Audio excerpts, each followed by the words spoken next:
देश का सबसे बड़ा आईपीओ लाने वाले पेटीएम के शेयर्स आज बीएसपी और एनएसआई पर ही लिस्ट हो जाएंगे। आपको बता दें, इसको लेकर हालांकि आईपीओ भी प्राइम के से ही नीचे लिस्ट होने का संकेत पहले ही मिल गया है। अब ये बीएसई पर भी 1955 रुपए पर सेटल होता हुआ दिखाई दे रहा है। पेटीएम के शेयर्स और लिस्टिंग के समय आईपीओ प्राइम से ही 13.61% नीचे लिस्ट हुए हैं और इसका मार्केट कैप की बात की जाए तो 1.20 लाख रुपए पर आया है। देश की सबसे बड़ी डिजिटल प्लेटफॉर्म कंपनी ही पेटीएम और के पेमेंट की कंपनी जो है वो 197 कम्युनिकेशन लिमिटेड का आईपीओ 8 नवंबर से ही 10 नवंबर के बीच सेलिब्रेशन किया गया है। और इसके साथ ही आपको बता दें कि हालांकि ये भी आईपीओ बेहद चर्चा के बावजूद ही सिर्फ 1.79 गुना सब्सक्राइब्स को हो पाया है और ये भी अनुमान जताया जा रहा है कि इसको कंपनी आईपीओ के जरिए ही 18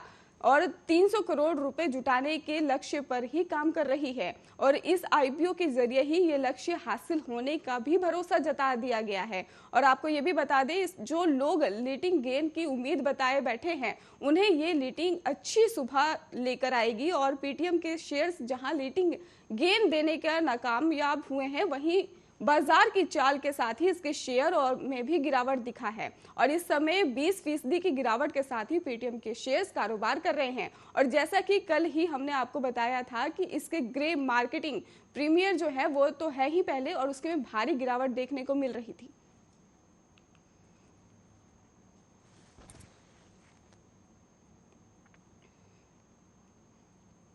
सांसद खेल महाकुंभ का आयोजन बस्ती सहित पूरे पूर्वांचल के ग्रामीण अंचल के आने वाले खिलाड़ियों के लिए एक वरदान साबित हो रहा है। बस्ती का शहीद सत्यवान सिंह स्टेडियम कभी वीरान पड़ा रहता था, लेकिन सांसद खेल महाकुंभ के आयोजन के बाद अब ये स्टेडियम कमल की तरह खिल उठा है।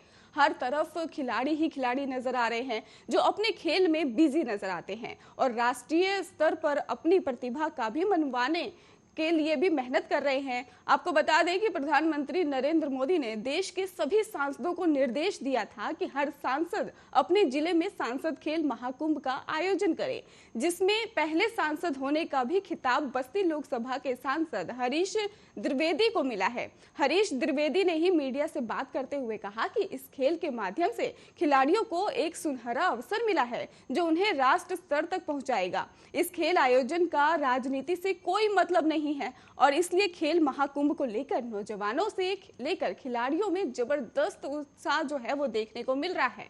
और इस खेल आयोजन का समापन करने के लिए 21 नवंबर को देश के खेल मंत्री और सांसद अनुराग ठाकुर करेंगे। वहीं सपा सुप्रीमो और पूर्व मुख्यमंत्री अखिलेश यादव पर बड़ा आरोप लगाते हुए उन्होंने कहा है कि अगर सपा की सरकार यूपी में आती है तो वो अपराध और अपराधियों को बढ़ावा देकर उन्हें छूट देंगे ताकि बीजेपी की ठोको नीति को जवाब दिया जा सके। साथ ही ये भी कहा है कि अखिलेश यादव यूपी की जनता को खुले आम ही धमकी दे रहे हैं। सरकार में आने के बाद वो अपराधियों को आगे बढ़ने का मौका देंगे, ना कि उन्हें ठोकेंगे। अखिलेश की मानसा जो है वो साफ देखने को मिल रही है कि डकैतों और वांटेड अपराधियों को ही खुली छूट दी जाएगी। हरीश द्विवेदी ने कहा कि बीजेपी नेताओं और प्रदेश की जनता को अखिलेश यादव खुलेआम धमकी दे रहे हैं।